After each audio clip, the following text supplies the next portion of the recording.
এক জঙ্গলে দুই শিকারী সারা দিন ধরে শিকার করেও কিছু পেল না। হঠাৎ তারা একটি হরিণের বাচ্চা দেখে একসঙ্গে দুই দিক থেকে তীর ছোড়ে। দুই তীরই বাচ্চার গায়ে লাগে এবং সেটি মারা যায়।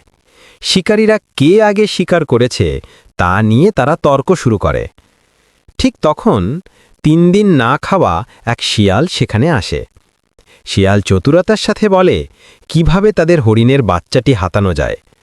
শিয়াল শিকারীদেরকে বলে, তোমাদের ঝগড়া মেটানোর জন্য আমি আছি। সামনে দে গাছে 2টি পাকা আম আছে, ওই 2টি আমে দুজনা তীর দিয়ে নিশানা লাগাও। শিকারী সঠিকভাবে 2টি আমে নিশানা লাগালো। শিয়াল বলে, এখন তোমরা দুইজনেই দৌড়ে যাও, গিয়ে ওই নিশানাতে লাগা তীর যে আগে নিয়ে আসবে হরিণটি তার হবে। শিকারীরা রাজি হলো। তারা দৌড়ে গেলে শিয়াল সুযোগে হরিণের বাচ্চাটি নিয়ে পালিয়ে যায়। ফিরে এসে শিকারীরা দেখে শিয়াল তাদের ঠকিয়েছে। সমাজে অনেকেই ক্ষুধার্ত শিয়ালের মতো আছে, যারা প্রকৃত পরিশ্রমের মূল্য ও পারিশ্রমিক না দিয়ে লুট করে নিয়ে যায়, আর শেষে পরিশ্রমীরাই ক্ষতিগ্রস্ত হয়।